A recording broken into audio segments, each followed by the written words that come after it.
నమస్కరిస్తూ ఈరోజు నిజంగా ఇది చాలా దారుణమైన పరిస్థితి. ఈరోజు ఈ దేశానికి స్వతంత్రం తెచ్చిన పార్టీ కాంగ్రెస్ పార్టీ, మన రాష్ట్రం ఇచ్చిన పార్టీ కాంగ్రెస్ పార్టీ. ఈరోజు ఈ దేశానికి స్వతంత్రమే కాకుండా మన రాష్ట్రమే కాకుండా ఈరోజు స్వతంత్రం వచ్చినాక అనేక సంక్షేమ కార్యక్రమాలు చేసి పేద బడుగు బలహీన వర్గాలకు మేలు చేసిన పార్టీ అంటే కాంగ్రెస్ పార్టీ. ఈరోజు ఆ విధంగా అన్ని చేసుకుంటూ వస్తూ ఒక కుటుంబం మరి మొత్తం త్యాగాలు చేసి నాడు మరి ఇందిరాగాంధీ నుంచి మొదలు పెడితే రాజీవ్ గాంధీ మరి ఆ తర్వాత వాళ్ళంతా కూడా ప్రాణ త్యాగాలు చేసి వాళ్ళకంటూ ఏం లేదు, మాకు ఈ దేశమే మా ఆస్తి, మాకు వేరే ఆస్తి అవసరం లేదు, ఈ దేశ ప్రజలే మా వాళ్ళు అనుకునే మరి ఆ కుటుంబానికి వాళ్ళ మీద మరి ఈరోజు ఒక మచ్చ తెచ్చే కార్యక్రమం చేస్తున్నారంటే ఇది చాలా అన్యాయం. మరి వాళ్ళు ఏదైతే కాంగ్రెస్ పార్టీ ఏదైతే పత్రిక ఇది నేషనల్ హెరాల్డ్ పత్రిక ఉందో ఇది కాంగ్రెస్ పార్టీకి సంబంధించింది. ఇది మా ఇంటికి సంబంధించిన సమస్య. ఇది నీరవ్ మోడీ లాగా లేకపోతే ఇంకా అదానీ లాగానో రాఫెల్ మరి ఫ్లైట్స్ గాని ఏదైతే విదేశాల నుంచి కొని మరి వేరే వివిధ కార్యక్రమాలు చేస్తూ వేలాది కోట్ల రూపాయలు స్కామ్ చేసినటువంటి కార్యక్రమం కాదని ఈ సందర్భంగా చెప్తున్నాం. ఈ రోజు మా వ్యవస్థ కాంగ్రెస్ పార్టీ వ్యవస్థ మాకు సంబంధించిన పత్రికనే అందులో ఉన్న చిన్న లావాదేవీలు దాన్ని పట్టుకొని ఏదో వేలాది కోట్లు స్కామ్ చేసినట్టుగా ఈరోజు బదనాం చేసే కార్యక్రమం చేస్తున్నారు బీజేపీ మరి మోడీ.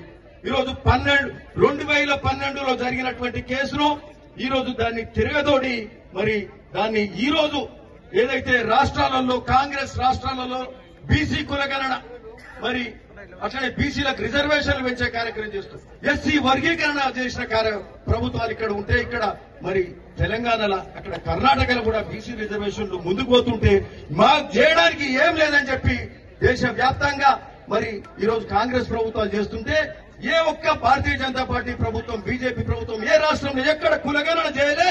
మరి మాకు చెప్పుకోవడానికి కూడా ఏం లేదు.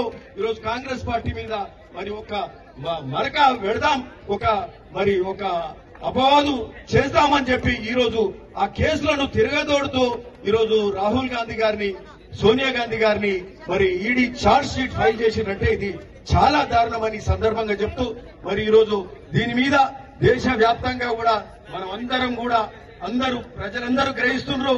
ఈ రోజు మీరు చెప్పిన ఒట్టొట్టి ఈ కేసులకు మరి తాల్తాల్ కేసులకు ఎవరు ప్రజలు నమ్మే పరిస్థితి లేరు. మీరు ఏది చేసినా తిప్పికొట్టే కార్యక్రమం మరి ప్రభుత్వాలు చేస్తాయి, మరి ప్రజలు చేస్తారు. 2 పర్యాయాలు మీరు మత పరమైన రాజకీయాలు చేసాం, ఏదో 2 సార్లు అధికారంలోకి వచ్చిన దేశంలో 3ఓసారి కూడా వచ్చిండ్రు. మరి మళ్ళా వచ్చే కార్యక్రమం చేస్తాం అనుకుంటున్నారేమో కానీ ఈ రోజు మేం చేసే సంక్షేమ కార్యక్రమాలు గాని బడుగు బలహీన వర్గాలకు చేసే కార్యక్రమాలు గాని బీసీ రిజర్వేషన్లు గాని ఎస్సీ వర్గీకరణ గాని ఇప్పుడు మీ వంతు వచ్చి మేం చేసినాం మా రాష్ట్ర ప్రభుత్వంలో మీకు సాధగాక చేయలేక ఈరోజు మరి అపవాదు రుద్దితే మరి మీరు దీన్ని ప్రజలు మర్చిపోయేలాగా చేస్తామని అనుకుంటారు. కానీ ఈరోజు రాహుల్ గాంధీ గారు చేసే కార్యక్రమాలు, సోనియా గాంధీ గారు చేసే కార్యక్రమాలు, మల్లికార్జున ఖర్గే గారు చేసే కార్యక్రమాలు, మా రాష్ట్ర ప్రభుత్వం రేవంత్ రెడ్డి గారు ఇక్కడ కేబినెట్ సహచర మంత్రులు చేసే కార్యక్రమాలు గొప్పగా పోతున్నాయి. దేశవ్యాప్తంగా ఒక మోడల్ స్టేట్ గా తెలంగాణ పోతున్న సందర్భంగా మరి వాళ్ళు ఏం చేయలేక ఇట్లాంటి అపవాదులు మన మీద నెట్టే కార్యక్రమం జరుగుతుంది. కాబట్టి మేమందరం కూడా మీ వెంట ఉంటామని చెప్పి రాహుల్ గాంధీ గారికి సోనియా గాంధీ గారికి మరి ధీమా తెలుపుతూ ఈరోజు కాంగ్రెస్ కార్యకర్తల నాయకులు అందరం కూడా మీ వెంట ఉంటామని చెప్పి ఈ సందర్భంగా చెప్తూ అందరికీ నమస్కారం. ఇప్పుడు